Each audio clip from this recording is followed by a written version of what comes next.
Okay, it's close enough to 7 and it's really quiet, so we're going to go ahead and get started.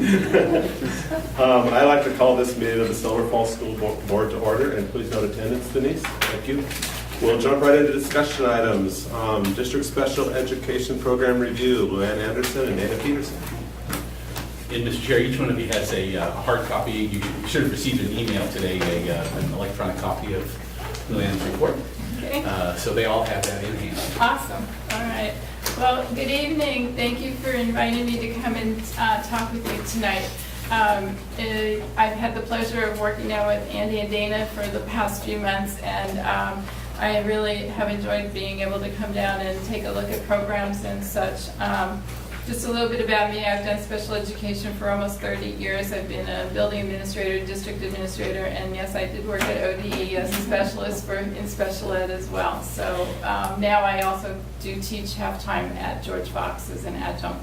So I do consulting. I've known Dana for a while, and that. So I'll just briefly walk through my report, and then if you have any questions, I would be happy to answer them as best as I can. So in March, I met with Andy and Dana to talk about that. Dana was your new special ed director, and Andy had wanted to do a review of special ed programs and asked if I would be interested and able to do that, and I said that I could. So I spent several days in district meeting with Andy and Dana, and then Dana and I spent a day and a half actually visiting classrooms. And so I have a more full report that I've given to them that lists all the buildings that we went to. But we went to about 7 of the buildings and visited programs: post-high, high school, elementary, and middle. So high school resource room and self-contained. So we spent time doing that. And I also did a review of the compliance documentation for special ed compliance with Dana, and also Office of Civil Rights review of information.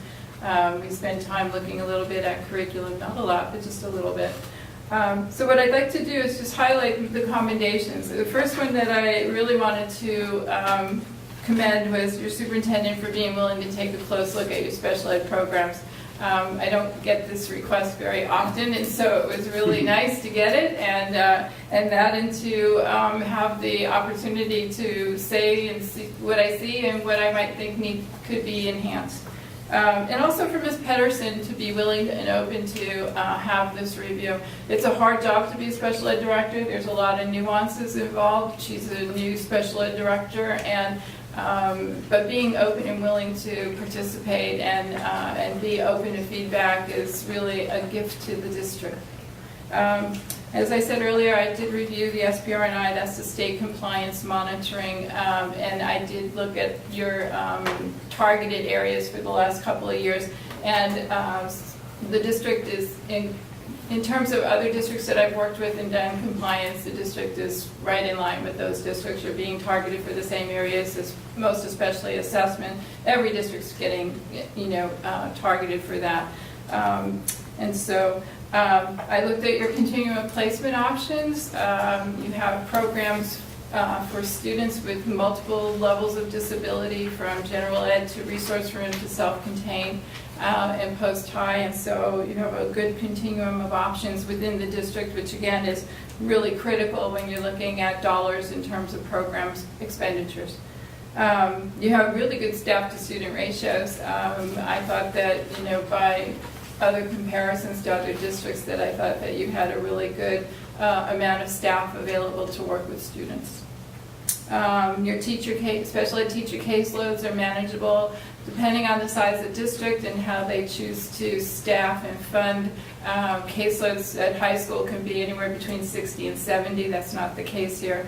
Elementary can be even as high as 60, depending on their overall child count and how many children are eligible and so forth. But I thought that the numbers here translated to be very manageable. And your number of related service providers. The district has speech pathologists, autism specialists, behavior specialists, assistive tech specialists. And so again, really good, strong related service support to support your students.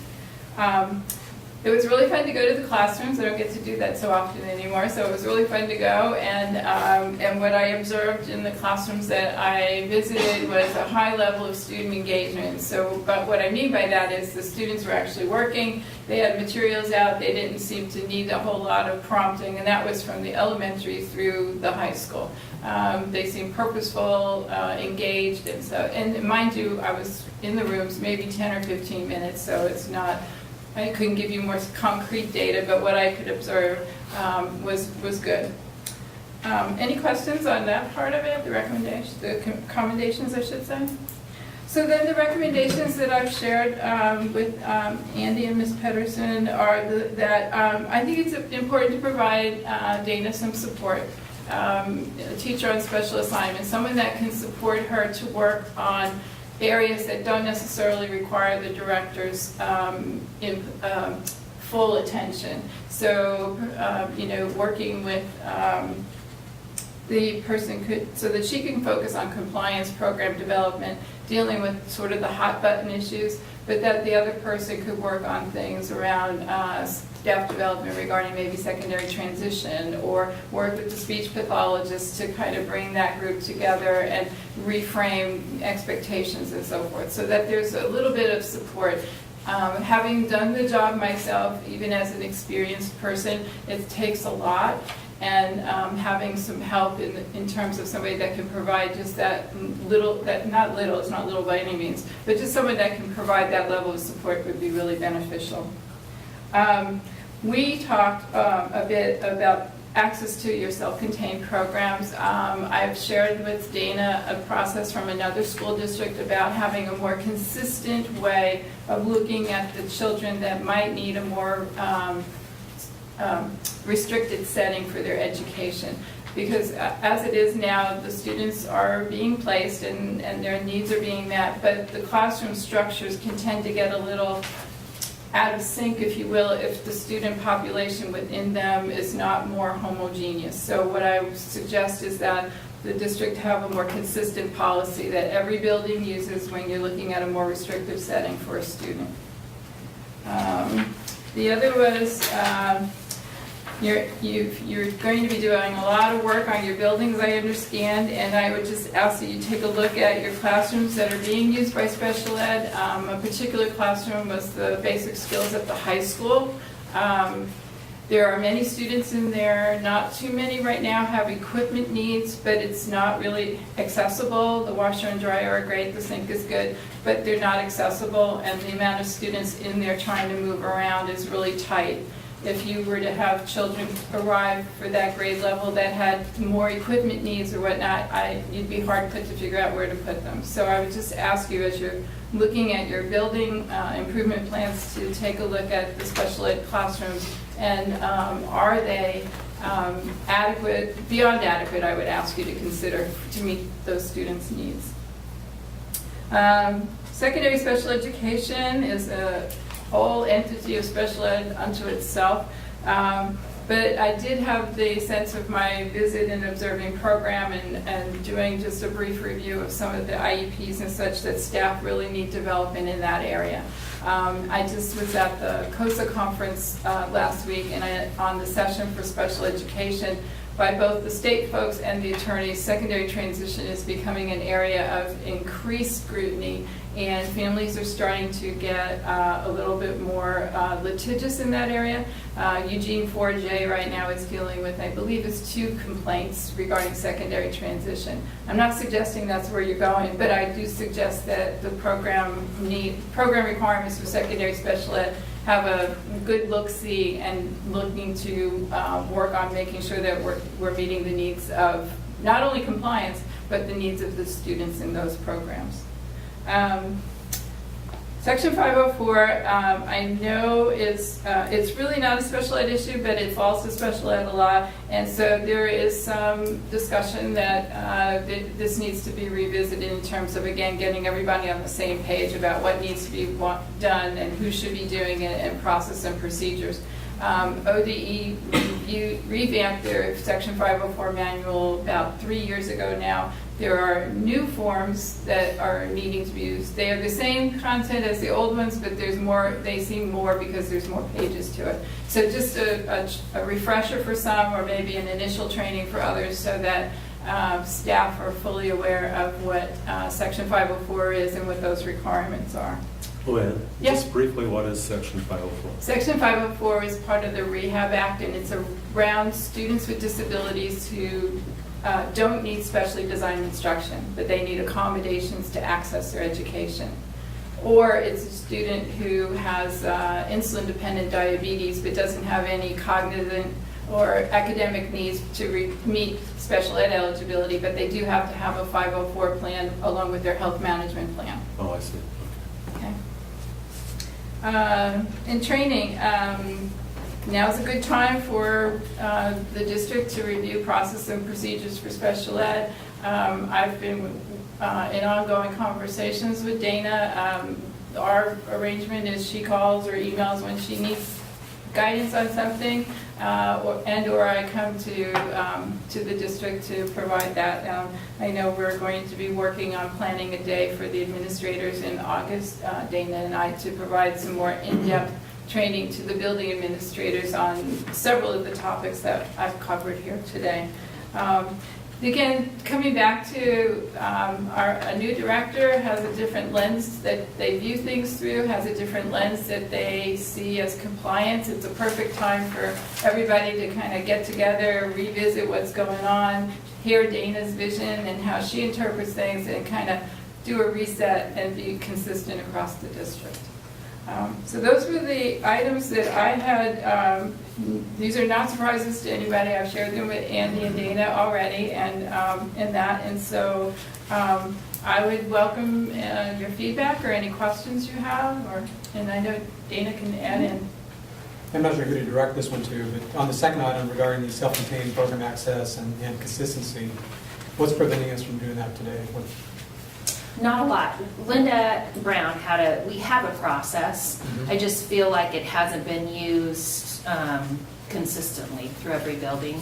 So we do have contained classrooms, our basic skills classrooms and our structured learning programs, one for every grade level basically.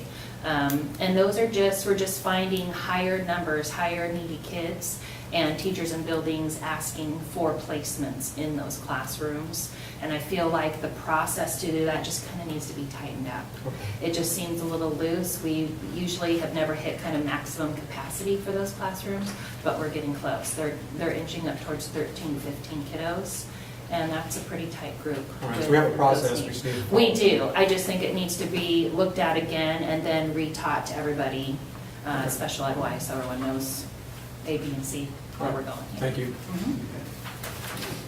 Any other questions? Real quick, I'm sorry. Under the secondary special education, Mhm. it says that not everyone understands these requirements. I'm one of them. You're not the only one. So could you define for me what secondary special education is? Do you want me to, or you? Go ahead. Start. So secondary special education there are specific rules around students when they turn the age of 16. So just a couple of those would be the IEP that's going to be in effect the year the student turns 16. You have to have done transition assessments. You need to establish post-secondary measurable goals. You need to identify the course of study for that student for the next however many years they're going to be in school. You need to initiate the conversation with the student, with the parent or the adult student. An adult student is 18 and over, about any agency participation that student may have. And then you have to figure out, so what are the goals related to supporting them to meet their post-secondary goals, as well as the area of disability that made them eligible for special ed in the first place. So it's a comprehensive review process that that ensures, if you will, the student is going to be able to go to their next steps, whatever that will be, when they leave school. And schools are required to provide vocational experiences and so on. And so I've been doing secondary transition teaching and training for a long time, and a friend of mine would tell you, and I agree, it is rocket science, because there's a lot of discrete elements to having to make sure that you're doing it all. And But once the system is in place and once staff have a really thorough understanding and the tools to do it, because there are many tools to accomplish that, I think it's really beneficial for students. And the statistics are staggering about children with disabilities who leave and are not able to get employment. I don't suggest we're an employment agency, although the state would tell you differently right now. But I do believe we are responsible to help them learn the skills they're going to need to pursue employment or post-secondary education. Does that help? Yeah, tremendous. Okay. Acknowledged, Rob, thank you. So Dana, I wanted to Yeah. pass along, the special needs community is pretty organized, they're fairly vocal. When Linda left, a lot of them were a little apprehensive, what's gonna happen, that sort of thing, and, I just want to pass along, I've heard nothing but positive things from Oh, her. So, thank you very much. I haven't heard one negative thing at all, so. Well, that's good, not yet. I know sometimes, I'm gonna bank that, thank you. Now, Linda left the district in a really good spot. I know I take a much, Linda and I come from way different backgrounds, so I kind of take a different view. I think it's been very helpful for me to come back, and a lot of the parents that I used to teach for, and their kids are in my class, are still there in the community, and the kids are just older. So that was a nice transition for me, that I knew a lot of people. But Linda left this place in a really good spot, I think, and I think we're just going to keep growing. And new standards from the state, ODE sends us something new every day, it seems like, to follow. But I think we're in a great position to do it. When we talk about secondary education, our transition program for our 18 to 21-year-olds, we have the house out there, which is a beautiful thing in itself, plus all the amazing things that high school has to offer in ways of the greenhouses, the Frothy Fox coffee shop. There's so many things that we can tap into for our special ed kids to start all those vocational rehab and trainings while they're at school, so we can give them skills to find jobs in the community. So we're way ahead of a lot of other districts just in materials and resources, which I think is really exciting. And we have amazing high school special ed teachers that are so involved, so that's huge. Can we answer anything else for you? Mr. Chairman, if I can just throw one thing out there real quick.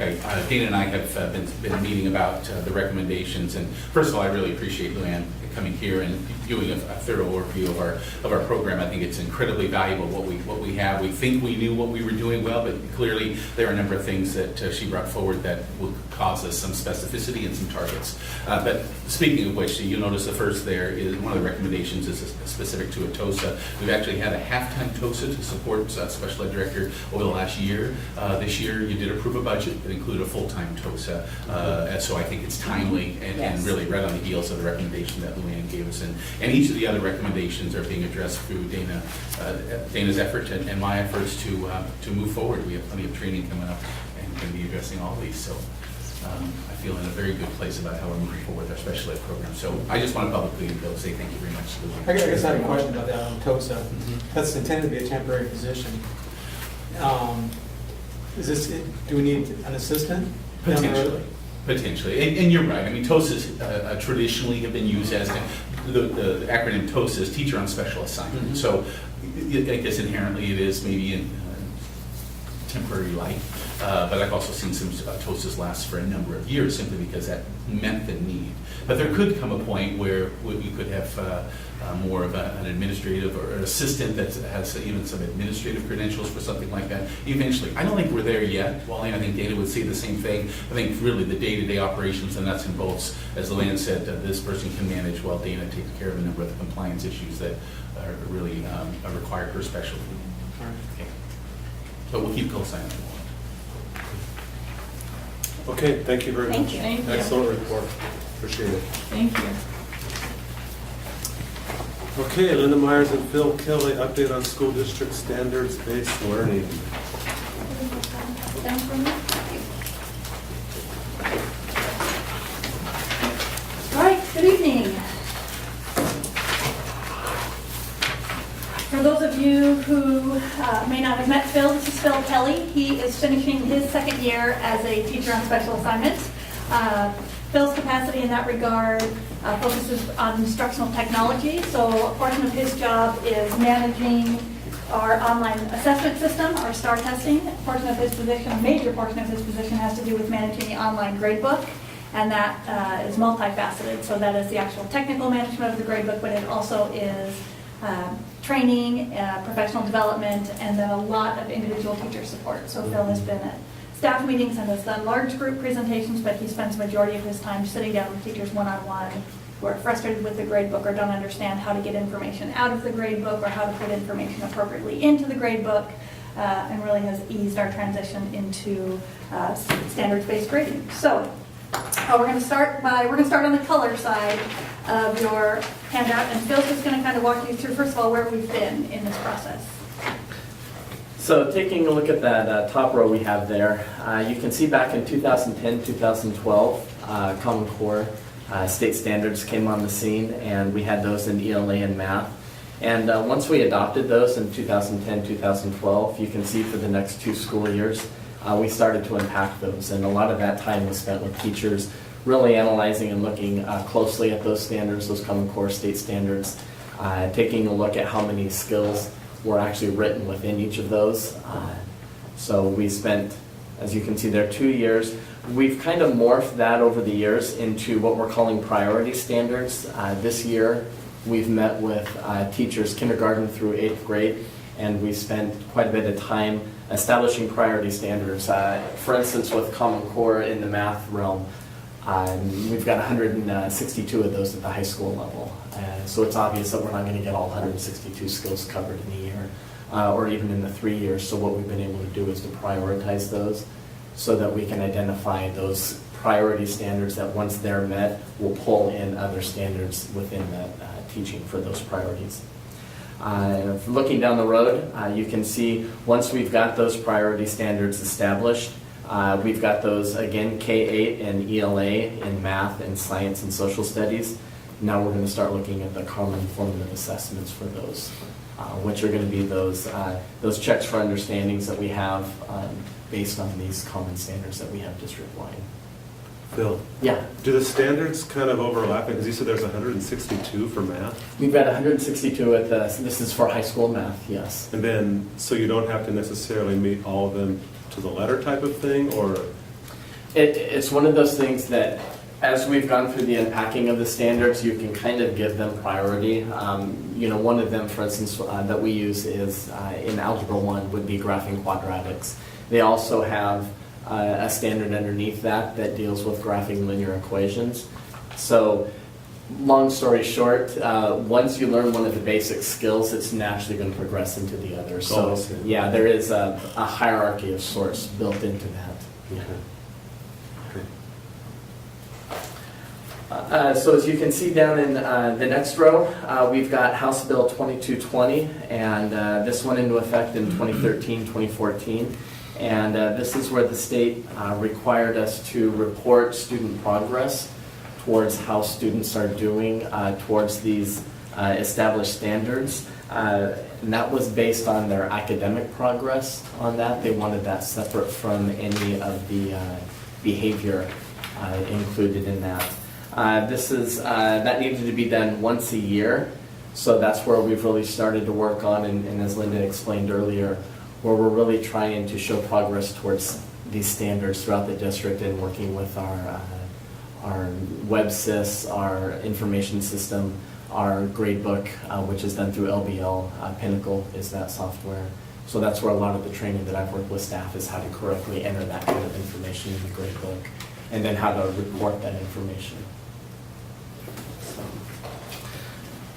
You can see, based on that reporting, you can see in 2010 through 2014, we had unique report cards in every building.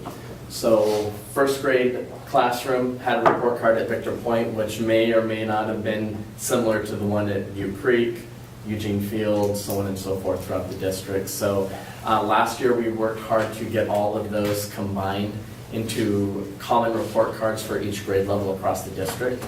So whenever any first grader gets a report card right now, K-8, it's the exact same in every building throughout the district, based on the exact same standards. So we've worked really hard to get that taken care of. You can see here, Is that well understood by both staff and parents? I've heard so many comments, especially in the last year, and this last. from both sides. Yeah, and this last year, we transitioned, there is, to be honest, there is some confusion over standards-based grading and how that is the same and or different than what we've been doing for decades. In essence, I mean, at its simplest form, we're doing now for K-8 what kindergarten teachers have always done. You know, can you count from 1 to 10? Do you recognize all of your letter sounds? And we're really breaking that down. I understand that, but I don't know if everybody else does. And it's something that we're. There's also one more piece. We need to align that with a normal grading system, especially for the upper elementary grades. Mhm. And there's some confusion around that as well. Okay. We'll get to that piece when we talk about it. Okay. Yeah. And it is something that we're still working on clarification with staff. It has been a hard transition for some staff members, and that's where I've been able to go to their classroom when staff have asked for that help. I also was, at the beginning of this year, was at parent night for as many of the buildings that wanted that, so I was able to address that hopefully before any issues popped up. So our attendance wasn't great in a lot of those schools, but maybe that'll be different next fall, so we'll see. There's going to be issues though, because this is a huge change. This is a huge shift. And I mean, I even heard about it and I still don't understand. Yeah, so one of the things that I think parents particularly have struggled with is because it's different than the way they were in school. But I think Yeah. what we need to remember is that conceptually, we teach kids into points and A through F. We train them that because we never do that in kindergarten, first and second grade. That's never ever exists. So somewhere along the grand continuum of public education, someone determined that third and fourth grade was an appropriate time to say, well, now instead of reporting on individual skills, now we're going to begin assigning things points and putting points in a grade book. We've taught kids that system. We've taught them that at third and fourth grade. That's a good thing. So, well, the reality is we're not teaching them that anymore because they don't need it. They don't need to understand how, I would totally disagree with that, How Linda. points in a I think grade it's book. really important. so we'll talk about Because that. that's how the world works. That's how higher education works. We'll talk about that. Okay. So looking down at the next column there, or excuse me, next row, you can see back in 2010, 2012, we had worked in the math department while I was there, and we'd worked on reporting on these individual standards. And that was all based on a 5-point rubric through work that we've done with Shannon McCaw. That's where proficiency verbiage came into the mix there. The following year, you can see the English department started down that road, and they piloted the standards-based grading by a course up there. 2014, 2015, last year, the entire English department went to a standards-based grading system. And then this year, we also had the math jump on board with that. And then, as you can see there, future down the road, we would like to have finalized priority standards for all departments throughout the high school, and then also fully implementing the standards-based grading in the high school. So any questions on anything we have there? You heard my comments. I'm very concerned about this. Okay. I'd be happy to look through. You can see some examples of our standards. Nobody backed off. Yeah. You can see some of the standards that we have down here, just so you're familiar with the kind of work that our staff has done. This is an example of 5th grade, and we've got math standards here.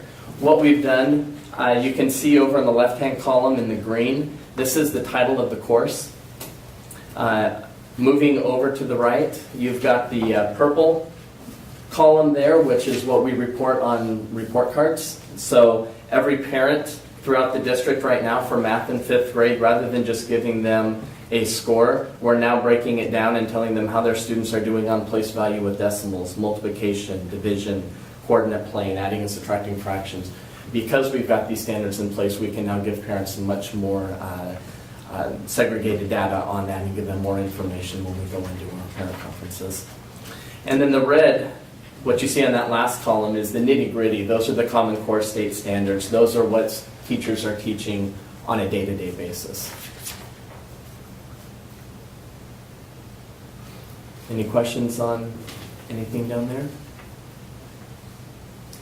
So if you turn your sheet over, then you'll see what that looks like as that is reported out to parents and students. So the information that is printed on a report card or a progress report, those terms are basically interchangeable at this point. This is also accessible to parents and students in real time through the online parent internet viewer. So you'll see that the report card system, and this happens to be a 5th grade report card. So K-5 report cards look very, very similar to this in that the shaded boxes represent the course or the content, the subject area. So you'll see there's 5th grade reading, 5th grade writing, 5th grade speaking and listening, 5th grade math. And then under those are the unit standards, which again are reflected in the back. That's the purple, those midline unit standards. And so for every student at each progress reporting period, a parent and student then get specific information based on those individual unit standards. So instead of just saying your child is getting a 4 in reading, we are now saying to a parent, your child can read grade level text fluently, they can read and understand literature, they can read and understand informational text. So they are getting individual skill-based scores. And in the bottom right-hand corner, right above where it says Term 1 and Term 2 comments, in grades K-5, there's a separate, separate section entitled Personal Management. And so, because these kids are self-contained with the same teachers all day, that classroom teacher then reports those personal management scores all in that one place. And so those are those behavioral things, work ethic, how does the child follow directions, do they complete their work in a timely manner, is it neat, is it accurate, whatever those individual personal management standards are. And in K-5, that's appropriate for those to be separate. One of the major differences in grades 6 through 8 is that then those personal management standards, instead of standing alone in the report card, actually get embedded into each individual course. That is designed specifically for departmentalized settings where a child goes to a separate teacher potentially for every individual course, but it also works in a self-contained setting. So it gives the middle school teacher the opportunity to say, yes, your child is putting forth good effort and is turning their work in on time and is completing their homework and submitting it on time, and they have the ability to do that personal management within every course. So that a parent can see right in math, like you're getting the skills, but your homework, your personal management is horrible. Why aren't you doing your homework? Or vice versa. You're doing your homework and you're working your tail off, but your scores in those individual skill sets are not as strong. So it gives parents the full picture at the middle school level. And so that is a change coming into place, is giving that teacher the ability in each individual course to discuss those personal management skills with students. Is there so everything's embedded like under reading? So in a middle school, so let's say this were 7th grade, Yeah. it would say reading 7, and then underneath it would say reads grade level text fluently, so that's a common K-8, but then it would say cites textual evidence, generates an argument, generates an opinion, reads literature, reads informational text, whatever the 5 7th grade reading standards are, and then it would say personal management. So then that reading teacher can score a child in all those individual unit standards, Oh, but and the also then personal is management, scoring, okay. also then is giving that parent a separate score so they can see right there. One personal, You are just or the are not. personal management, is it broken down if it does homework or anything like that? or It it is, so it is in the grade book, but when it prints out like this, so It that's the just difference gives a story. between, So a you can parent- see these in the grade book, but a parent is just gonna see the purple, just for ease of So printing, if a kid got because otherwise it starts printing like this. an area Just of make it concern on personal management, give Uh-huh. the parent a clue and ask what are they doing or not doing. Or they can go online to the Internet Parent Viewer and click on the standard personal management at the top, and it will open up a window that can show you, turns homework in on time, and maybe all those boxes are blank, and clearly, okay, we have a problem. You've never turned your homework in on time, or uses time wisely in class. And all of those are very low scores. Okay, you're not participating in class, or you're not. So that level of specificity, this level of specificity, drilling all the way down to those individualized skills, that's all available online. But when we print, we just print the summary, what we call unit standards. So how does it get reflected back in their overall score then? If they're doing great on their tests and Right. whatnot, but they're flunking lunch on class participation and homework and So the difference is that in K-5 land, we never have overall scores. And in 6-8 land, overall scores become optional. We don't need them. We're not required to report them. And so they are an available option within the grading system. So the grading system will default to a individual standards base so that parents can see. Cites textual evidence, generates an argument, generates an opinion, reads literature, reads informational text, personal management. That's what we'll print. And only if the teacher deems necessary will the teacher toggle the switch on that then will say, all of those calculate up into a or a B or a C. Why don't we require that for everybody? And so we're not going to require that, partially because we've received significant information from the middle school teachers that it's more difficult to get the students to remain focused on the standards because they're very distracted by the letter grade. So as soon as it says B, the kid stops talking about the standard that they're missing and they start talking about, what do I have to do to get an A? What can I do to get an A? What can I do to get an A? Versus when you eliminate that sort of construct, when they look it up here, when they look up their scores in the grade book, then they're able to say, oh, I need to focus on argumentation. That's where my lowest score is. And if I get my argumentation score up, it just is a shift in the way kids think about learning. It should be the same though. But it's It absolutely should be. Yeah. If they have that one area that they need to work on, that should be the area they need to work on to get their A. Which is why we still leave it as an option. And I think that during conferences, I think there's an important time where we toggle that switch on so that we begin to say to kids, this is what it looks like. Eventually in high school, you have to live in an A through F system. That's higher ed dictates that, and they're going to dictate that until, whatever, GPA, all of that, you have to live in that system. Okay. Living in that, That we was my can next live, question. yeah, none of this can go away.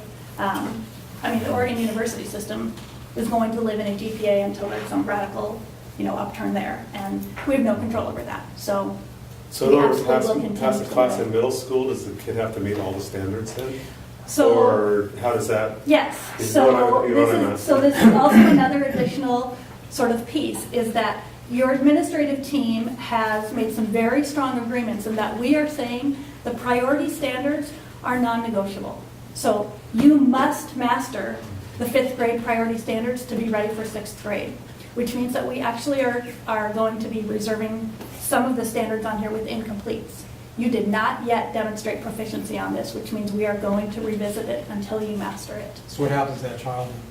Are we going to keep them back in the previous grade? So, retention doesn't Or no? work, but this will prompt our intervention. So who are the kids that get prioritized for intervention? This concept of RIE that is currently in place at the high school but is not necessarily being implemented in the manner in which it could be, that would be a way to address something like this. The middle school already has several lab class options, and because of the way the grade book is set up, we actually could cycle kids through a lab so they wouldn't just get plunked in there. It doesn't become your 6th period class where you just sit in this course, but it could be we rotate in because all you need is this one standard on argumentation, and when you've mastered argumentation, you go back into your regular So rotation. we focus more resources on them, basically. Yes, yeah. So it is a different way of thinking. The information that we get out is richer, it's much more specific, and I think we have landed on a compromise where we can live in both worlds. We can get kids to focus on the skills and the standards that they need, but we can also train them up and teach them into, the reality is it's the high school system that you have to live in is going to be an A through F system. So we want you to know what that looks like, but we don't want you to be so distracted by, what do I do to get an A? What do I do to get an A? When we really want you to be continuing That should be to right talk here, though. about. That answer should be right here in this. It should be, but remember, we're dealing with 12. You're giving more information now than you were before. That's true, but we're dealing with 12 and 13-year-old brains, and the issue with getting an A is that automatically almost always connects you back to points, and points don't tell a story. Getting 80 out of 100 on an assignment doesn't tell you what you do or don't know. It doesn't report out the level of specificity. This is what the skill was. This is what the expectation was for you to master. And you either did or didn't do it. 80% doesn't tell you. I guess that's debatable, but that absolutely should reflect back in the behavior portion. Because many times when you get low grade, not necessarily on a test, but in your daily work, that should Right. reflect on your daily, on your behavior. Not always, though. There's a difference on an assessment between a 100-point quiz that a student didn't finish. They only finished 60 problems and they got them all right. So there's a difference between a student who works slowly but accurately versus a kid who completed the entire test and only got 60% of the questions right. There is a difference in the way we report that. So a teacher being able to say, You only finished 60 out of 100 problems, but you got all of them right.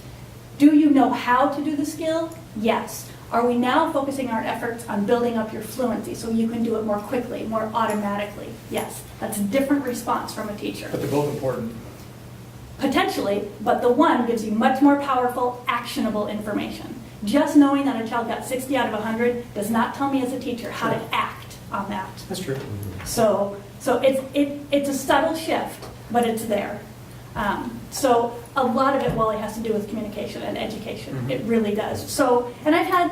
You know, I like the fact, by the way, that we're giving more information to parents and Right. kids. Yeah. This is great. But Yeah.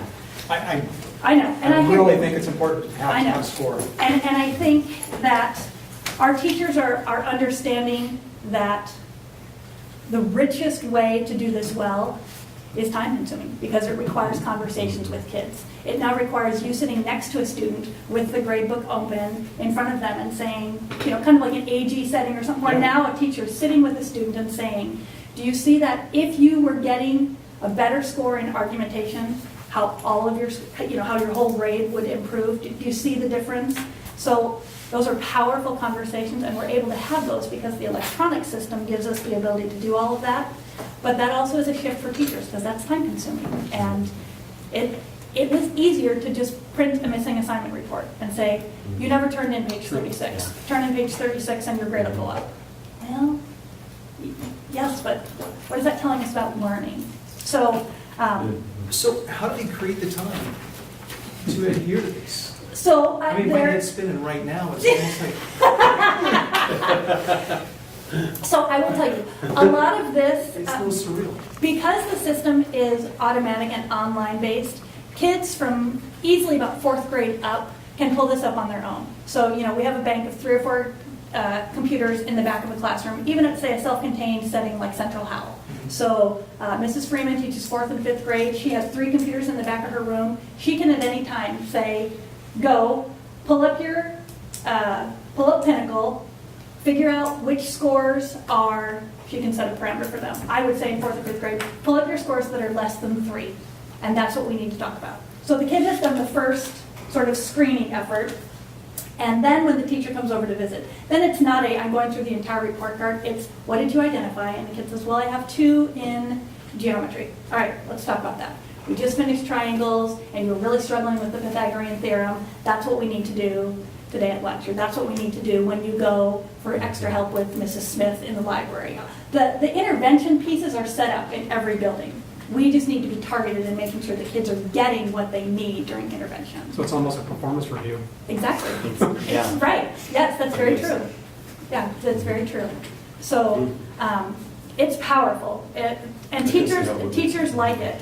The administrative team has been very happy. It's been super easy to have conversations with parents.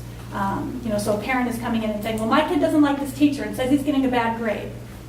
Let's see what we can find out. You know what? It appears that your child is only struggling in one area. So it doesn't appear that there are, you know, issues. So when you say teachers like it, a majority of teachers, a minority of teachers, a handful of teachers?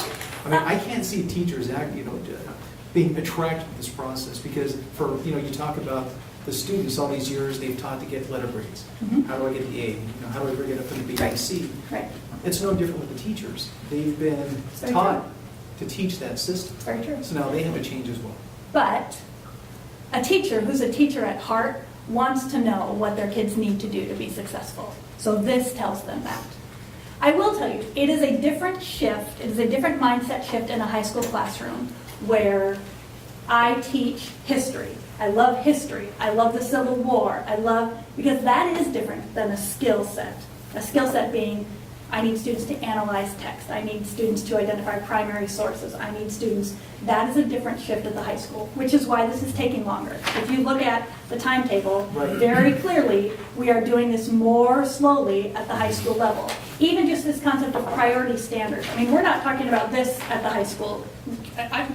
We're just talking about what are those core priority standards? What does every 9th grader need to know when they leave freshman English in order to be prepared for sophomore English? Every kid goes through 4 years of core English language arts. What does that look like? So that we can say by the end of the year, The standards that you've been presented and the standards that you've mastered have now made you college or career ready. So with your experience to this date, I mean, what's the feedback from the teachers? I mean, is it half of them are excited about this? Is there a majority that are not, a majority that are not? I mean, what?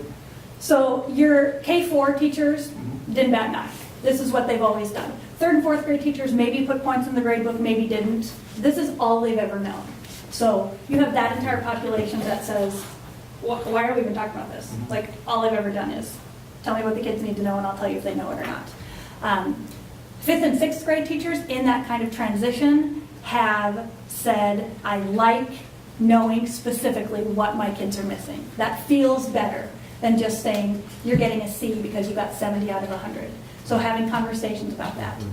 Middle school has been a shift, and I'll tell you, because there is a piece of middle school where grades have been used as a punitive tool. And because we are moving away from that, that has been a struggle. So this concept of, but a kid deserves a C because he doesn't participate in class, that's very different. We don't say that anymore. I thought you said we did though, because It is Their hard reflected, behavior. it is reflected in their personal management. But you can have a kid who doesn't pay attention in class who still can master all of the standards. Our tag kids thrive in this environment because our tag kids can show up and demonstrate their proficiency.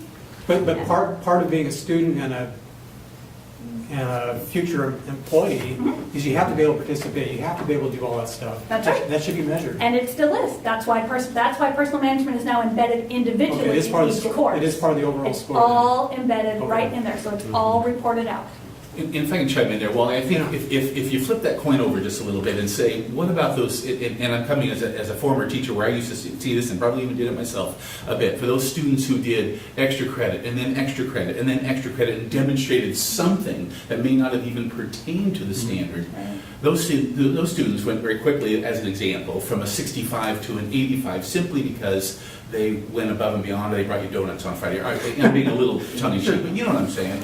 And this provides so much authenticity to what it is that they're being able to demonstrate, and for teachers to be able to now say, you did, student, or did not demonstrate this, with the personal management piece, which that's not going away. It's in the middle of our mission statement, Wally, and we've had some good conversations as an administrative team about that. I think the way we measure that and how that's accounted is looking a little different, especially at the middle school. Okay, it's a key.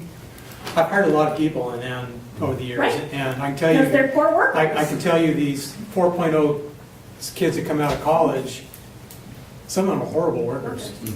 But that's because they've been able to turn in all their extra credit and get an A. And not show up on Some of these And people are really smart. Very They really smart. are. Right. But they But- game Work the ethic. system. They know But they don't exactly know how to what they relate have with to. people. Yeah. and- Right. Yeah. Yeah. So I think the other thing that I want you to hear from us is we're not crazy. We're not making this up. I don't want you to feel like Silver Falls is going off on some like, oh, I'm a board member at Silver Falls and they're doing some crazy wonky. This is a movement in the region. This is a movement in the state.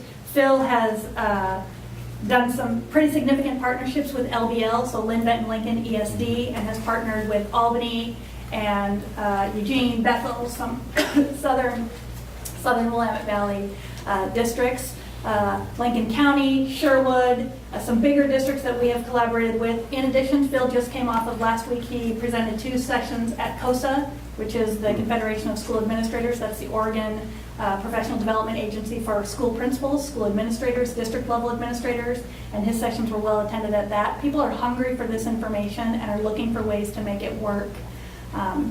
Simply because in response to House Bill 2220, we have to report specifics to parents, and people are looking for manageable ways to do that where they can give authentic information to kids and students without killing teachers. I'm curious, are we going to have to, So. One of the questions I have then too, is there some tangible evidence that this process actually has been in place with other school districts and is successful, that we have some tangible numbers or some criteria to measure the success of the program based on what we've done in the past? Or is it still theoretical? So I guess we would be hard pressed to sort of define success. How do you define success? Well, Am I more confident in the accuracy of the grades that we are now reporting to parents than I was 3 years ago? Yes. Because 3 years ago, I had no way to manage any sort of consistency or continuity between what a 60 or 70% looked like in a third grade classroom here and what a 60 or 70% looked like in a third grade classroom here. That could have been influenced by, well, he always remembered to put his name on his paper, so he got 10 extra points, or he brought in Kleenex, so he got extra credit, or the subjectivity embedded in point-based grading varies widely compared to this. And I know that's hard to hear because we've lived in points for such a long time. The world's changing rapidly, But, and we've yeah. changed with it. So then, one of the questions I have is, so when we're looking at full implementation, I know we have a soft target, Sure. and we're trying to be gentle about this, right? Are there any school districts that actually are fully immersed and have implemented the program all the way from kindergarten through 12th grade to today?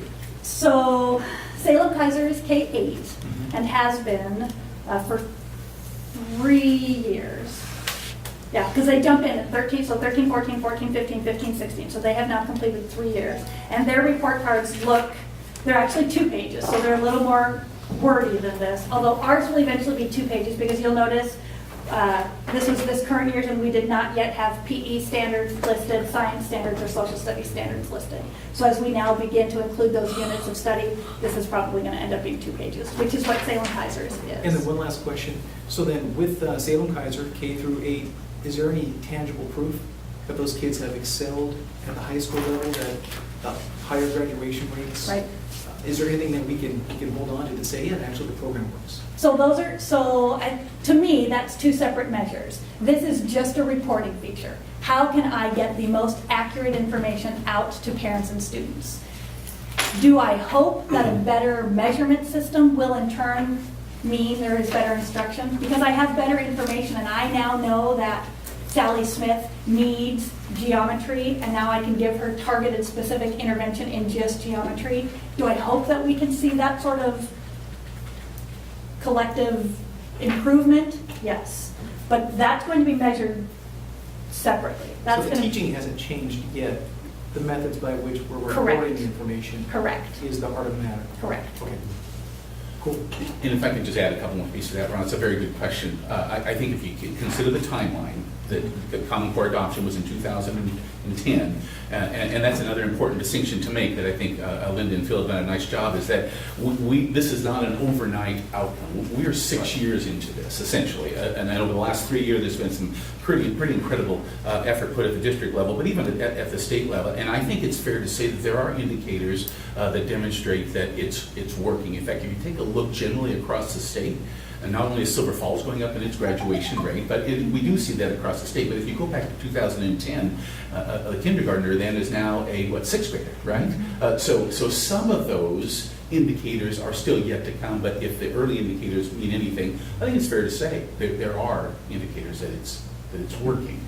The other thing that I think is real important to recognize here is that 6-year span. In fact, each of you, I think it's important that you leave here this evening with some talking points in your mind, because you're getting questions, Wally. I know you are, and all of you are, and if you haven't, you will. But the piece is that we're 6 years into this. This has really taken some evolution or some real massaging to get to this point.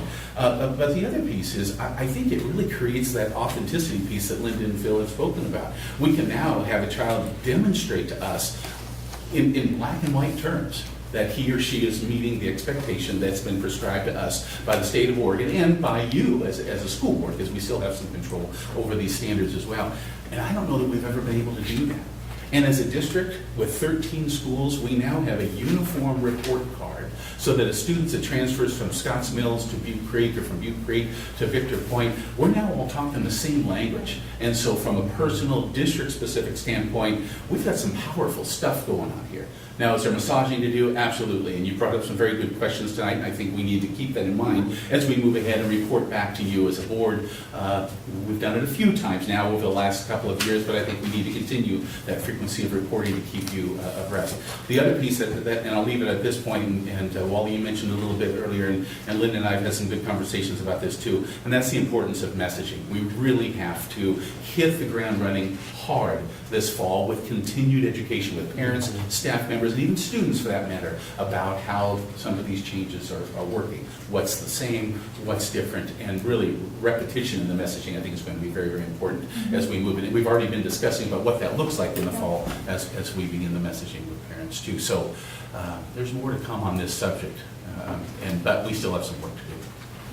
Actually, I have a couple more questions. You may not know the answer to this one, but parent engagement. Have you seen any improvement in parent engagement as a result of getting more information? I think it's society-wise, I'm seeing more parents back off, but. So, so interestingly enough, there has had to be some parent training specific to, this is not going to be the answer you expect. In some rural schools, which have been the majority of my telephone calls, I have actually had to tell parents to stop checking every single day. So this concept of, I know my child turned in this assignment today and I checked their grade and their grade didn't change. Okay, well that's because now their grade doesn't necessarily change based on one assignment. That student's going to get multiple opportunities. Maybe they're going to do a practice assignment and then they're going to do an exit card at the end of a class, and then they're going to do a quiz, and then they're going to do their summative evaluation. And all of that is going in to give you information on what your child knows and is able to do on that specific standard. So telling parents to say, you know what, set a day, check every Friday. Your kid no longer lives in a system where you have to check every single day if they turned in their homework and punish them if they didn't. It's a broader sense of, do you know and can you demonstrate each of the individual skills and standards for your grade level? So there's been some education that has been required on that. I have had a few telephone calls where parents say, this doesn't make any sense, and so I'm just ignoring it. But in every instance, after I've sat down with them, they love it. I mean, because when you really get down to the richness of, this is what this is telling you. This is what the number scale, this is what the number scale means. The numbers are not scary. You're looking for a 4. 4 means proficient. 4 is your target.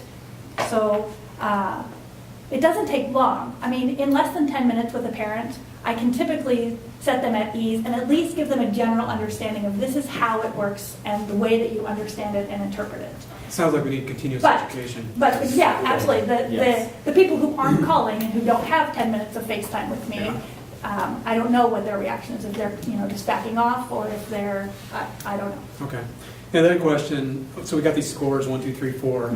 Are those being measured consistently across the district, or is everybody doing the same thing? So that's a great question. So that is the heart of this year's work, is that inter-grade reliability, what we'll call that. So what does a 3 mean in 3rd grade at Butte Creek on this standard? And so when we talk about common formative assessments, that's where those teams are coming together during PLCs and saying, in 3rd grade, this is how we're going to measure multiply and divide fractions. And these are the lessons that we want to teach, these are the assessments we want to use, and then this is what it looks like to get a 4. So that's the That's a thrust of this next year then. All right. So it seems you're collecting a lot of useful data. I mean, by the way you're talking about, it sounds like every kid should graduate Einstein. I wouldn't say But, that. okay, well, but how is the implementation going? I've had friends just recently, and they're saying, hey, this kid graduated high school, look at this. They spelled Silverton wrong, on their job application.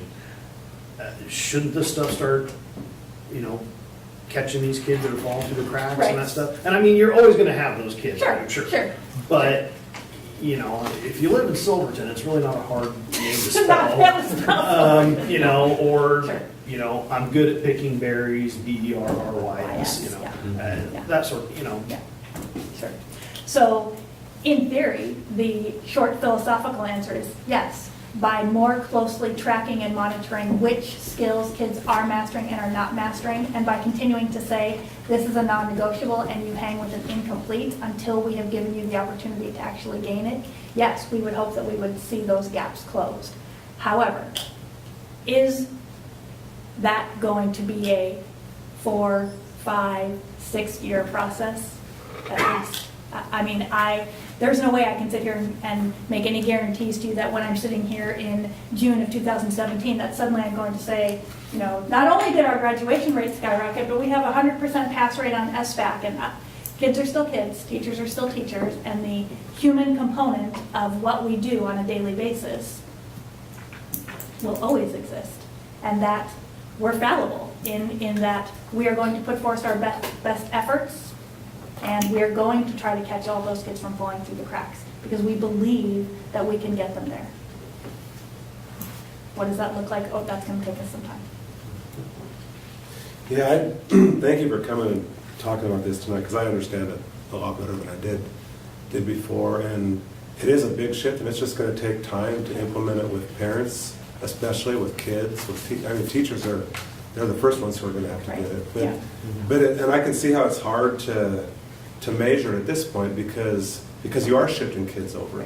Kids who were in 3rd grade 6 years ago when this started are now, you know, don't know what's High school. so, yeah, but those kids have had to shift, and it's a big change for them. So they've had to shift their thinking, you know, along with everybody else. And so that's why I've always said if they would have started this Common Core with a kindergarten class And just roll it and out. just rolled it all the way through, we'd probably see different results. And we by now. definitely have seen that. So, Yeah. you know, our 3rd, 4th, and 5th graders who never ever were introduced to points in the grade book have never known any different. Yeah. So, you know, because like I said, in K2, K3 land, this has always been the way. Always, always, always. I mean, there's never been a kindergarten teacher on the planet that said to a kid, you got 9 out of 10 on this paper. It never happened. You know, do you or do you not know that this is red and this is blue and this is green? That's what kindergarten does. It's all performance-based assessment. Can you count or can you not? When I show you a K, do you know what letter it is and do you know what sound it makes? That's all kindergarten and 1st grade has ever been. Mhm. So never getting kids out of that has been a win-win for us. You know, I'm a little bit older, but I remember getting my first report card in 1st grade, and it's, what is this? Are you gonna send that home? Yeah. So, I don't know when we started doing this, but I got grades. Yeah. No, I can see how it'll be. Might work after all. Yeah. No, I think it's a good. I think it sounds like a really good thing. Yeah. More information, So- and it also could, you know, I could see how it'd be a real benefit for kids. For a kid who might be satisfied with a B, you know, and shut down if he has a B, well, he may not know all his standards. But to be able to So say, this is what you're still missing. it's like, wait, you're missing this one, so you're not gonna pass this class, or you know, you still have this. You're not done working. You might have a B, but you don't know what you need to know yet. That's right. So, We're not done working because you haven't mastered this. yeah. Okay. Any other questions? Thank you very much. Thank you. Thank you for sticking in that. That's a lot. Okay, now we get to put on a different hat. We're going to stick in another sticky topic. Oh, yeah. Take a deep breath. Woo! Thank you, Phil. Thank you, Phil. Good seeing you.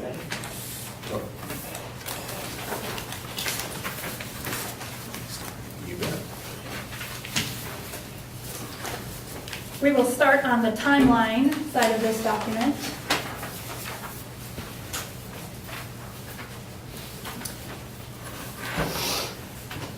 We do not need to necessarily go back through the document, but I did want to put back in front of you the work that we've done specifically in the past 2 years with the collaboration grant, and a reminder that the collaboration grant involves 4 main components. So we have invested our efforts in the past 2 years in teacher evaluation and professional development and teacher leadership or career pathways, and just most recently have dug deeper into creative compensation. So you'll see the timeline just over the course of this year from November 2015 to June 2016. There have been multiple presentations. Some of those have been here in front of you. Multiple staff presentations. We've done presentations with the administrative team. We have held open forum meetings where teachers can come from 4 to 5 o'clock at the Silverton High School Library, and we just sit and answer questions. We have done online surveys and provided feedback. We have collected questions on index cards and generated FAQ documents in response to all of those questions. It's been a pretty intense, laborious communication cycle in maintaining accurate information and timely communication to everyone regarding the potential for an alternative compensation system. So what I want you to hear up front is that the association has voted on an MOU, which I believe was included in your packets. That MOU did pass the teacher association. And so the tenets of that MOU are, number one, that this is and always will be an optional opt-in system. So there is That's why I passed. there is no intent that this ever becomes a mandated system. Steps and lanes, which is what we call our current system. Remember, steps and lanes is you earn a step for your years of experience, and you move over in a lane with more graduate credits that you earn. So you have a bachelor's plus 24 credits, you move over a lane. You get a master's degree, you move over a lane. You get a master's degree plus 45, you move over a lane. So the current system will stay in place. That is open and available to all of our current employees, plus all of our future hires. We will not be requiring even newly employed teachers in the Silver Falls School District to go into what we call the peer compensation model. Steps and lanes will always be in place. So that's Last time you were here, we talked about possibly going back and forth. Right. Is that going to happen? or- So we, the way that the model is set up is, well, we'll get there. Let's Okay. look at the front, because the one piece that I do want to draw your attention to is the fiscal sustainability analysis, because that's the piece that I feel like you need to have some reporting on. So we, as in part of our collaborative work with Chalkboard Project, they actually hired the fiscal analyst for us, didn't cost us a dime, and this guy was a mathematician like I've never met. So first of all, we had to compile up to 5 years of past data, and he wanted to know things like how many teachers do you hire on an average year? How many teachers leave the district on an average year? How many teachers, when you first hire them, come in with just a bachelor's degree? How many teachers come in with a master's degree? How many teachers in their first 3 years of tenure with the district move from a bachelor's degree to a master's degree? How many teachers at the end of every summer turn in graduate credits so that you have to pay them for additional units of graduate coursework? How much money do you spend in tuition reimbursement on average every single year? It was crazy, but he took all of that all those numbers, and printed out this humongous chart that basically said, predicting out for 10 years a peer model with up to 70% of our teachers opting into that model, which I don't believe we will ever have, will cost us almost exactly the same. And that is with a few of his recommended tweaks. So he sent our initial model back to us and said, you need to enforce some of what he calls gates. So if you look at just the blank chart, so remember the new system is in 4 lanes. So he recommended, initially we only had 5 steps in lane 1, assuming that most of those would be young teachers, and the ticket to get out of lane 1 is a professional learning project. And we came in with the assumption that in the first 5 years, most everyone could finish their professional learning project.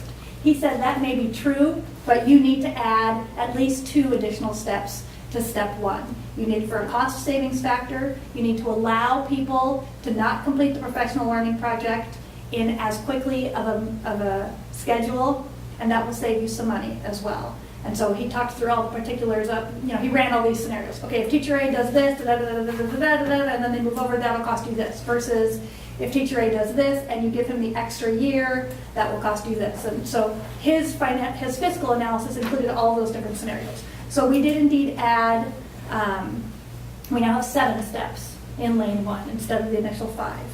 And in addition, in lanes 2 and 3, we have what are called gates. You must spend a minimum of 4 years, regardless of the work you do. So if you land in lane 2, even if you were to earn units of growth out the wazoo. You must stay in that lane for 4 years. And those gates are part of that fiscal sustainability.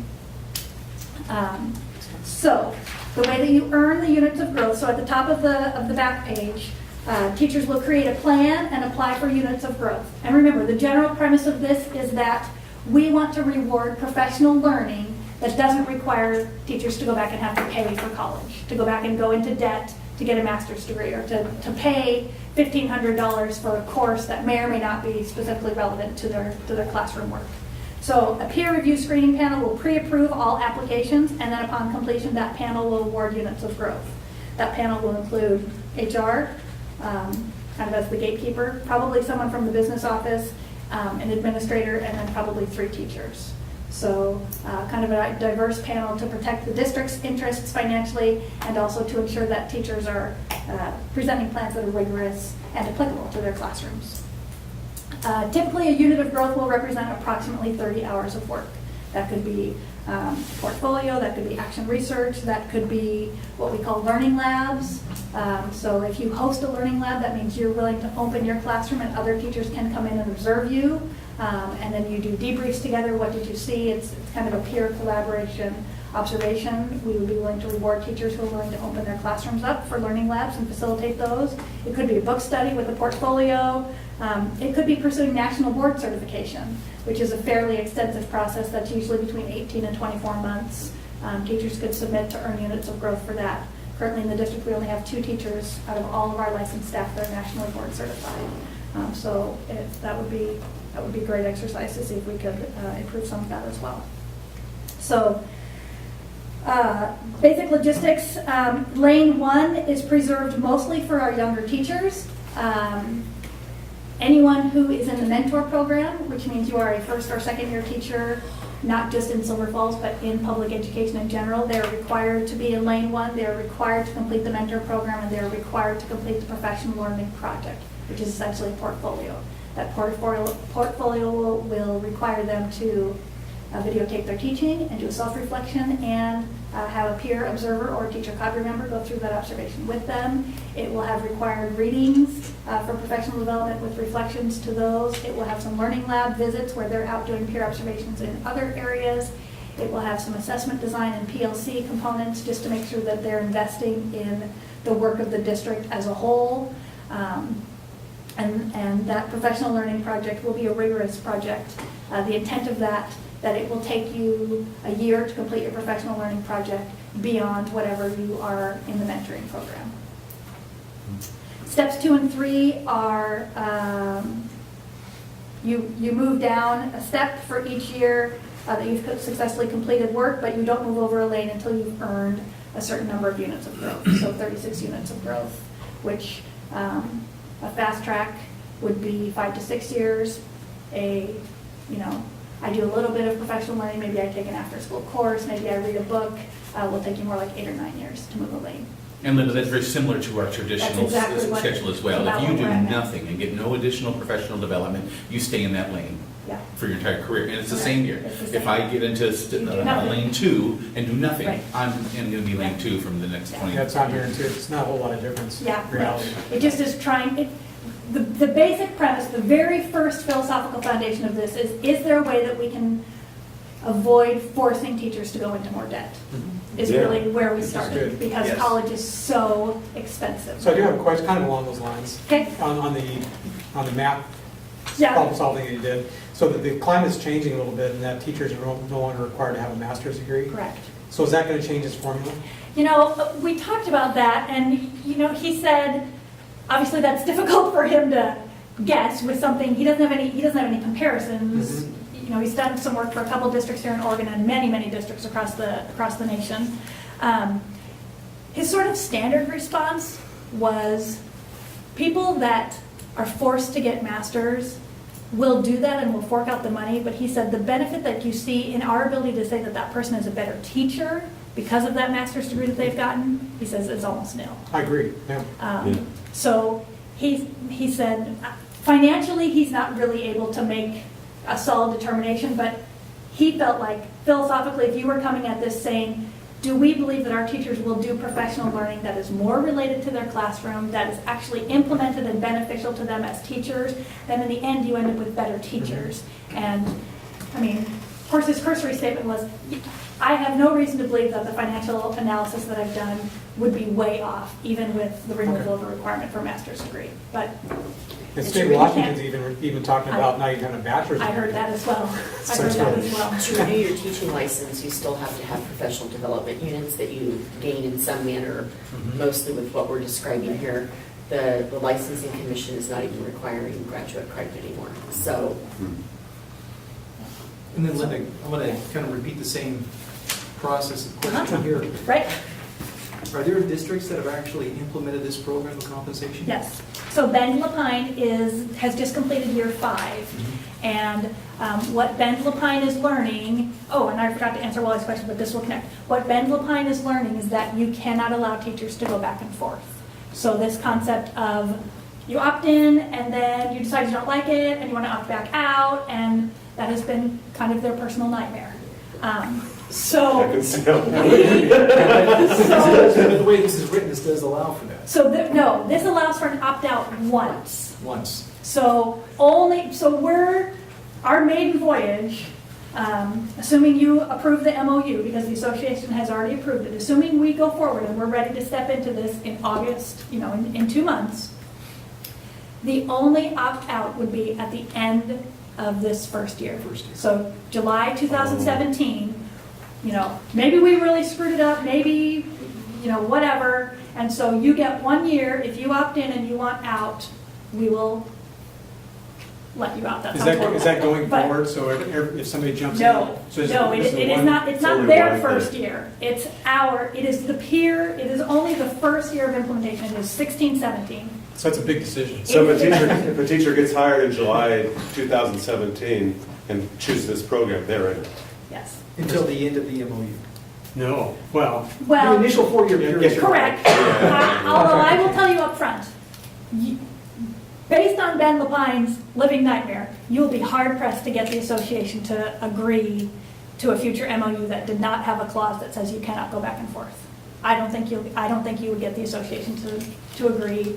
They want teachers to make mindful, informed decisions.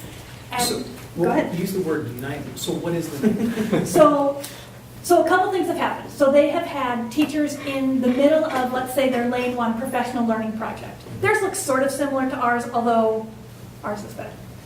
Partly because we learned from them. I mean, we read all of their literature. We visited with them on the phone multiple times, both their HR director and their teachers who have gone through it. So several of their teachers got in and, let's say, completed the mentor program, but then got into the professional learning project and never finished the project. So they're now 5 years in, and they have teachers who finished the mentor program in year 1 and year 2, and now have been dwindling in this 3 years of professional learning project that they haven't completed.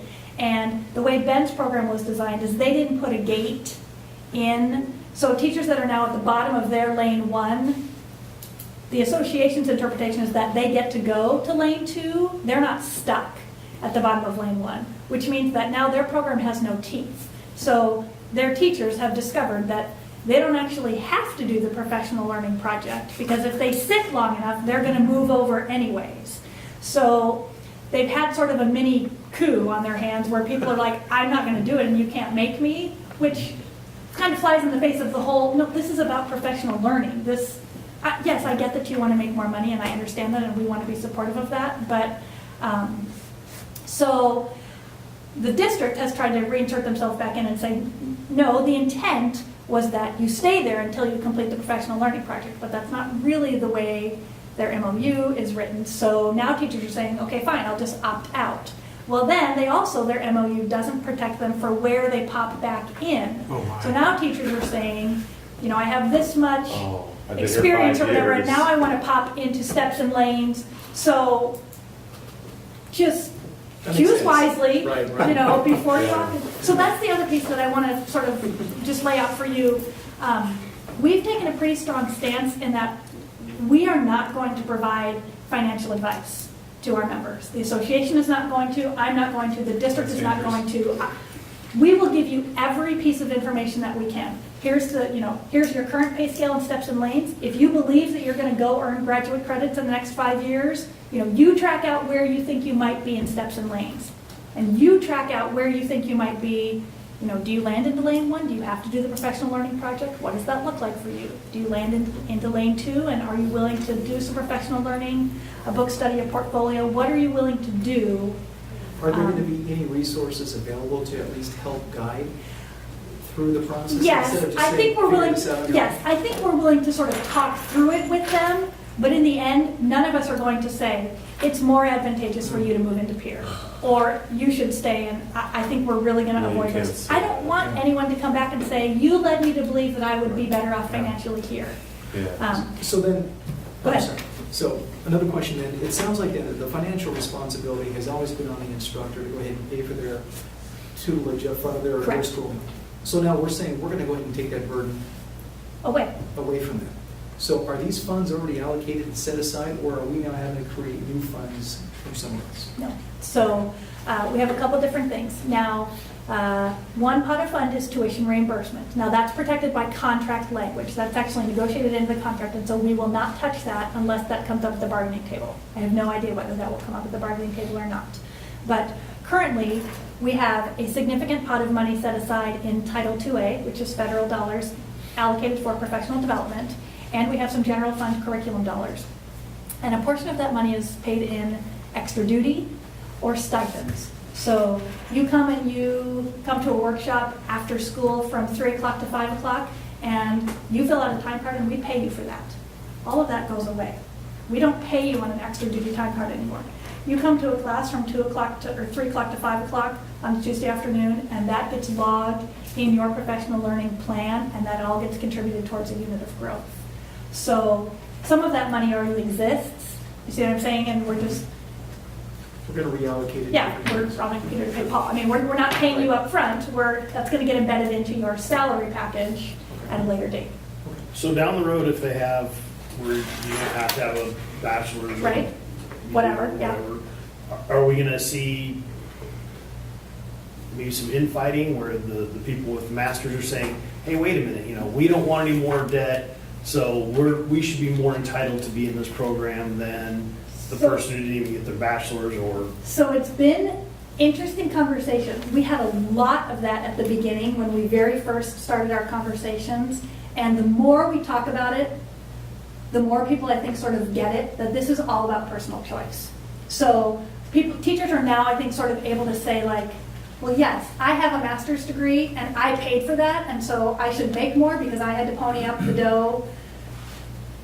But teachers also, particularly veteran teachers, also are able to say and understand that what they paid for their master's degree program is not even remotely close to what it is now costing a 26 or 27 or 28-year-old to go back and get their master's. But if there's only, let's just say 10 slots available, and we have 10 people who have masters that want to go in to avoid more debt, are we going to have the people with bachelors then sit there and say, hey, wait a minute, it's not fair, all the people with the masters are taking up all the slots? So at this point, we don't have a slot system, because the way the analyst laid out, until you get more than 70% of your teaching staff, that's when it starts actually costing us more money. So if we were to hit, I can't even fathom that we would get 70% of our staff to opt in. No. I'm like, if we get 20% of our staff I to think it's a opt pretty in. small number because of some of the unknowns. Yeah, Right. yeah. And there's going to be a lot of that this year. I think the people that jump in this year are jumping in with the security blanket of they have an out. But they also were willing to kind of ride the wave with us. And some of those that are successful then will be positive proponents to say to other people, it works for me. Hopefully. Right. And so this concept of, is it fair? It is, it just, the cost is different. The cost is monetary, the same steps and lanes. You have to pony up and pay out. But then you don't have to demonstrate anything. If you go and sit your butt in the course over the summer and you earn the 3 credits, we pay you more. But it costs you up front to do that. You come and you sit in the peer model, it's going to cost you in time and effort, and it has to be applicable to your classroom. So there's going to be a demonstrated outcome. How has this changed what you do in your teaching? doesn't cost you anything to do it, but there is an expected outcome, and that is very different.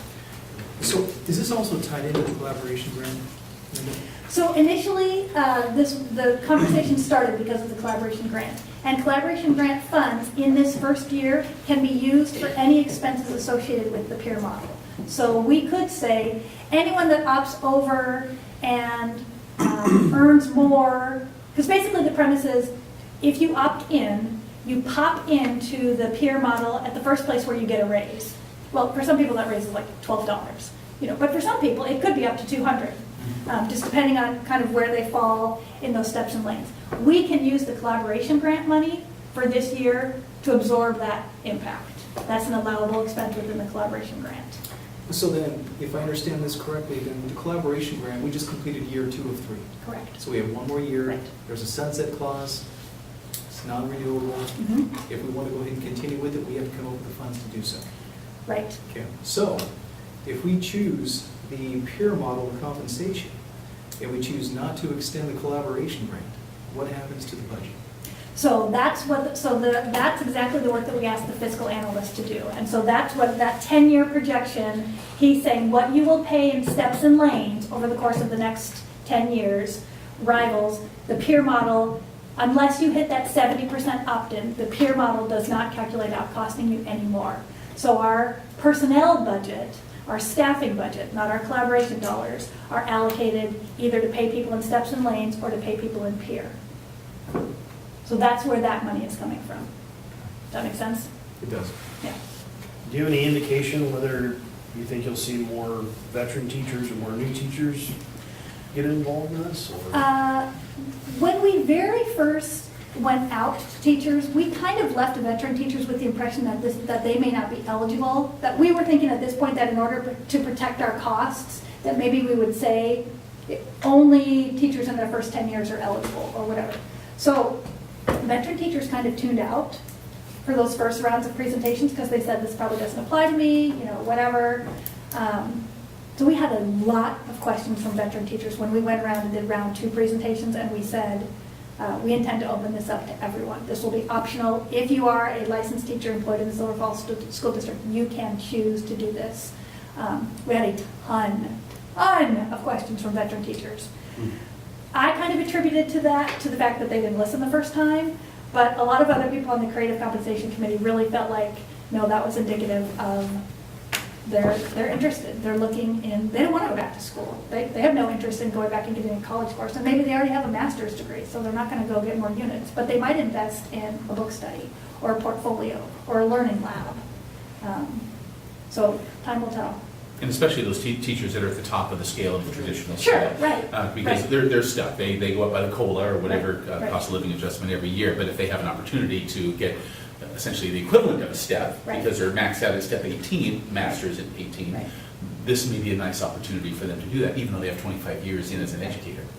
So there may be an interesting motivation. My sense is it'll probably Right. generally be more motivating for the younger teachers, but I think you gotta have a good point. There'll be some veteran teachers who'll be very interested. Depends how motivated they are. too. Right. It's And I just can different. see, it just seems like it's going to make better teachers. Yeah. If they can do things, Right. I mean, in theory anyway. That's right. If they can, That's the hope, if they can absolutely. participate in things that are more applicable to their, Because it's meaningful what and they're purposeful. teaching. That's Yeah. right, yeah. You're trying to start to see the link between these two documents. Yeah. I was going to say, it's like Sure. standards-based training for It's- teachers. in a way. Linda's Yeah. nefarious bidding is coming to fruition. So Andy, do you want to talk through the actual MOU? and Sure. what that I mean, process and is? each one of you received a copy of the MOU. You can see there are a couple of modifications that I made just in response to the conversation and some thoughts that I had.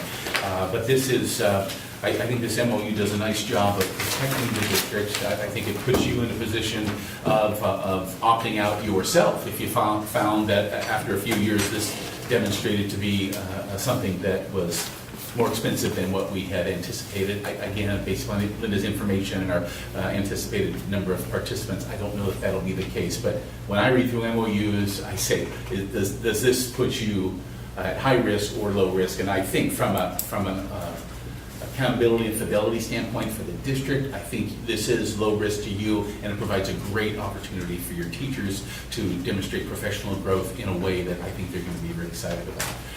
So the MOU, I think, does a nice job. If you have any questions specific to the MOU, we can surely address those right now. It's not an action item tonight. It's an action item for your regular session in July. And so we can move ahead with that, hopefully at that time, and address any questions you may have over the next few weeks as well. So Andy, can you just address, I apologize, we didn't have a chance to debrief this. What is the procedure, so the MOU as voted by the teachers is everything in white? Except for the green. Everything, you're right. The green So, suggestions, right.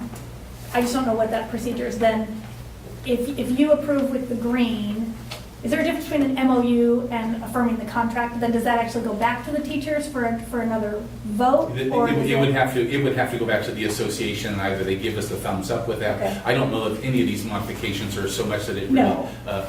diminishes the integrity of the MOU. But again, I think they're that's something- intended to provide that clarity that's pretty important. And you'll see in the green there that the clarity is really around definitions. So the second sentence, or the second half of the sentence in the first paragraph, it's really about who is a teacher. You see the word teacher there used in multiple places, and I want to be certain that counselors and behavioral specialists and others who are not specific to the name teacher understand this. And number 4, it felt right, rather than qualify for, to use the words opt into, simply because that's the language that we've been using. So that makes sense to me, and I think it'll make sense to the association. And I think on number 5, it's really important to understand that collective bargaining, while it's separate, collective bargaining will be a tool that the district and the association can and probably will use over the course of the next few years to either update this MOU, and many times MOUs become articles within collective bargaining agreements at some point.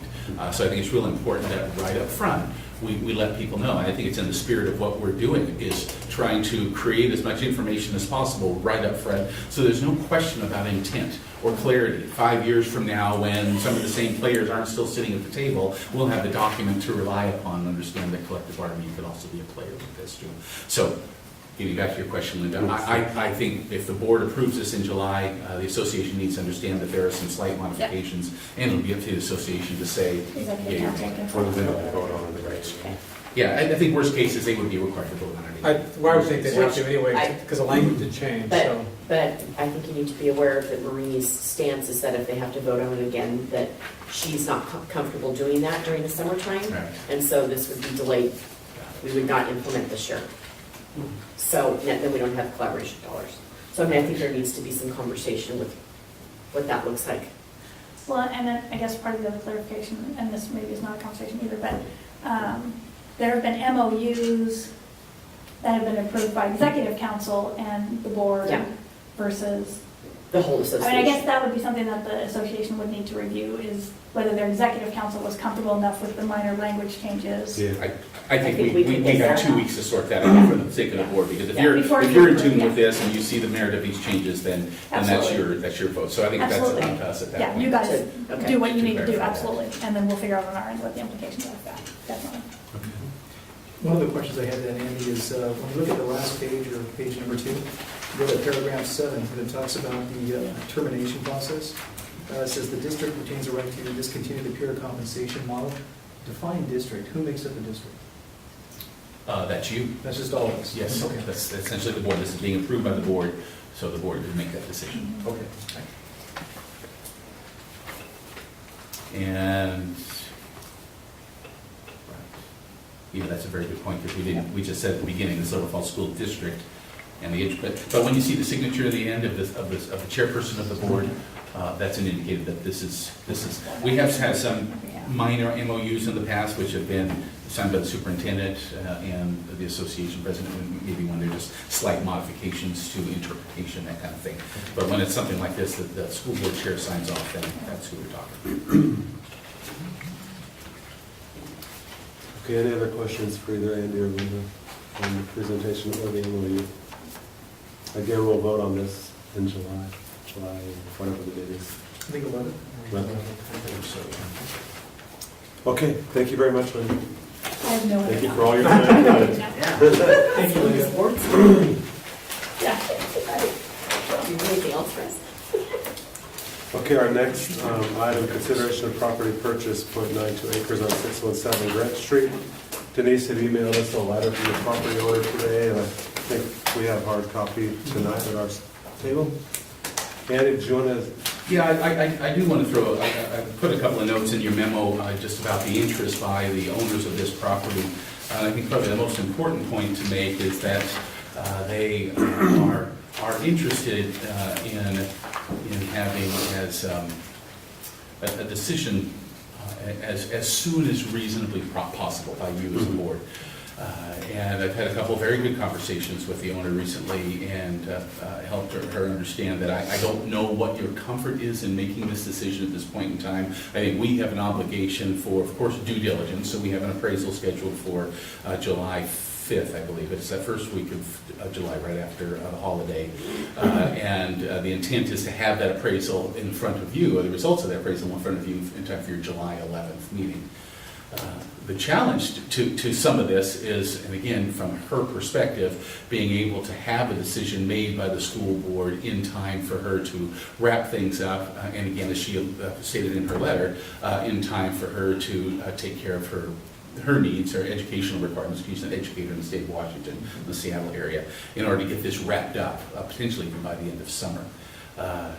You know, she and I have had a couple of good conversations about the reasonableness of that, your due diligence. Lauren and I had a conversation actually before I left last week about what other information will be necessary for us if you acquire a .92 acre and a house. The appraisal may give you some indication of things like the asbestos content in the house, or maybe whether there is a buried oil tank adjacent to the house or something of that sort. But one thing I want to be very attentive to, and I would caution the board, is that if we do as our thorough investigation of this property, because the last thing we need is to find out after you've paid a decent chunk of money for this place that there is something on site, something in the soil, something from 50 years ago that we need to be paid particular attention to up front. So with that said, I think the appraisal will help, but I also think Lauren and I have some additional work to do related to really investigating that property and finding out what it's all about. But her request is that you make a decision as soon as the July board meeting.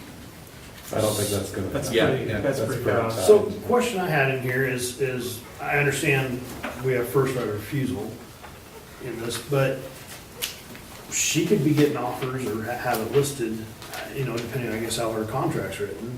She could be out getting offers on it today. And kind of from the letter, it almost sounds like she's waiting on us to put it up for sale. So I got the is there impression a from, reason she's not? I got the impression from the letter that if they go ahead and put it on the market, it sounded like there was some things. She talked about some costs associated with putting it on the market, and I just kind of assumed that there's probably some things that they would be doing to the house if they put it on the open market. That's just my That's true. kind of reading between the lines. And I think she's aware that while the right of first refusal is just that, it's a right, and it's something that you have acquired over the years. All it does is give you an opportunity to say yes or no to the first offer that's made on the place. And that may not be the level of a negotiated agreement that we may be able to reach with this homeowner. And again, I'm just going to pick numbers out of thin air, but if she were to list it and get an offer of $300,000, that's your right of first refusal, is $300,000, where we may be able to negotiate a $268,000 purchase or $275,000 purchase simply because there's some interest-based discussion going on about this. I think we owe it to her, those move as quickly as reasonably possible. I think Yeah. July is probably too fast, maybe August. Possibly August. And I really appreciate the time she took to write us a letter and give us I agree. background. Yeah. Agreed. Yeah, and I appreciate her thoughts that, you know, I don't know what improvements she felt needs to be made to the property, but if she's gonna invest $10,000 to sell the place, and then we have to buy it Right. for Yeah. $10,000 more, Right. well, we've all just thrown $20,000 away. Exactly. And Plus, it's- if On both ends. right. She listed that she has real estate fees. Agreed, I appreciate that a lot, so. She did say one thing in there about us possibly dropping the right of first refusal if we decide we don't want to buy it from them. And that sounds like a fair thing to do to me. If we decide we don't want to negotiate with them and buy it, then I don't think there's any reason for us to to hold that right of first refusal.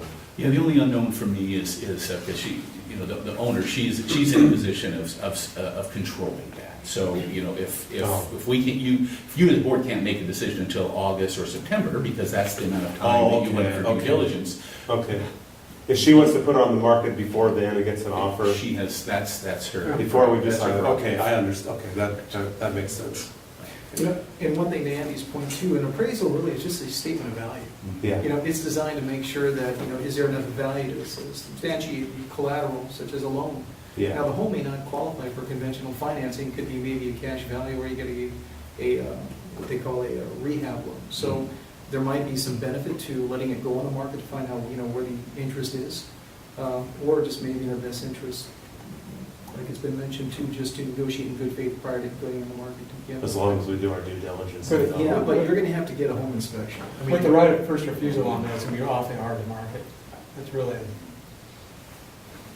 try to do something with our arm tied down. Yeah, somebody wants it. And We have received some information, I can't validate it just yet, that there's at least one person who's interested in the property if it were to go on the market. Property is pretty hot in Silverton too, so. Being next to a school is really not a bad thing. I mean, schools are good neighbors generally. So have we found anything from the city, if we were to acquire this, are we gonna be then on the hook for sidewalk, curb, all that sort of thing? Because I drove by it, a week ago or so, and I don't recall sidewalk being. Yeah, well, if the intent is to raise the home and not do anything with the property, I think that the city would come into play when we started discussing development at that. So, but, you know, I think Yeah, we need to yeah. keep that cost in mind Absolutely. if that's. Yeah, I think we need to do our due diligence. I don't think we can make a decision by our July meeting, but maybe by August possibly if we feel comfortable. Well, if nothing else, I think we need to keep it out in the public Yeah, for at least another month. yeah. People know about it. Okay, Okay, I'll share that with her. Okay, and then Andy, you had change orders for this? Yeah, I wanted to give you an update. You see the copy that I received from 2KG, your contractor, last week, and there are two costs that I wanted to, and of course, the bottom line that I'm paying particular attention with this project. But there are two costs, potential change order number 55 and number 47. The 47 we actually discussed when you received the PCO summary last month. That was the anticipated suspended roof for the oldest portion. That's coming in at anticipated $23,000. And if you can envision again the oldest portion, which is a multi-purpose room side, the hallway, and while we were keenly aware that there was asbestos in the texture of that hallway, and it's about a 9, maybe 9.5 foot ceiling. The concern is, and this comes from Lauren, I think it's valid, is that while it's contained in its current state, when students jump up and touch it, or drag a stick across it, at that point the asbestos becomes airborne, and that's problematic. And so the suspended ceiling helps address that. Just keep in mind, there's the maintenance issues with suspended ceiling and that type of atmosphere. Kids are gonna beat it up. Yeah, Yeah, I well, agree. it's- And Lauren and I have discussed that as well, because, you know, even at 8 foot or 8.5 foot, kids, you know, So keep a stack of tiles somewhere so you can replace tiles. we're fortunate too that we have a number of tiles in stock in the district, and that we're able to use those for the ceiling as well, so it's gonna save us some dollars with that. The change order number 55 is the unfortunate reality and really couldn't be anticipated, and that's when they turned the water on in the old building, they found a number of leaks. And that was hard to predict, and this, again, this is the potential change order, the anticipated amount, but when they turned it on, while the toilets flushed and water fountains worked and sinks ran and the drains worked, you could also hear a few things in the walls. And so my sense is that, you know, decommissioning 6 or 7 years ago, and some, you know, standing water in some of those pipes froze, and we had some breakage. So we have to repair those. So, but from my perspective, if you take a look at the bottom line, that's at $286,000. Remember, $100,000 was budgeted for contingencies. You're talking about $186,000. We again anticipated that we'd be above project, and when you talk about $186,000 as proportional to the entire project, we're talking about 7.5% over budget, which nobody likes to be over budget, but at the same time, we're fortunate that we're still able to keep this thing in check with such a new building. So all the plumbing issues are above grade? It's not under the concrete?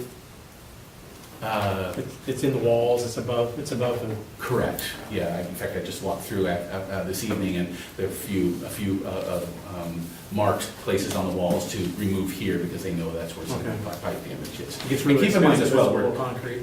what's that? It gets really expensive if it's below concrete. Yeah, we're not tearing into any concrete that I'm aware Good. of. And we are, remember, we're replacing a fair amount of plumbing in that building simply because the old stuff was old, and we knew it wasn't any good. So we're hanging in there, and you know, I'm anticipating we may have one or two others, but based upon our conversation with the contractors, that they believe we're getting very close. Good. Okay, any other items for discussion tonight? Okay. If I could, real quick, can we go back to this, the house deal here? It says here in the 90s, the school district brought legal action to claim the home, the land be included. So what, we were trying to condemn it, or what happened there? I'm not certain. That was a really ugly time. I was on the Central Hall Board at the time and kind of observing what was going on. They're condemning property to make way for Silverton High School. And it looks like this was on the radar as well, and they decided not to condemn that one and just for public domain. Oh, I see, I think at the time they were looking at a lot of different sites for the new high school, and I think they were exploring a lot of options. I know I do recall spent some this. time at the legislature Oh, yeah, that's right. arguing against some of that, so. There were plenty of negotiations, I believe, with adjacent neighbors, the school district. Yeah, Able to I reach think so, agreement too. with some properties, there was even a house. Some they move. did, some they didn't. Right. Yeah. Yeah. I'm just curious, thought it would give more insight. Okay, we will take a short break, move out of regular session and go into executive session in about 3 minutes.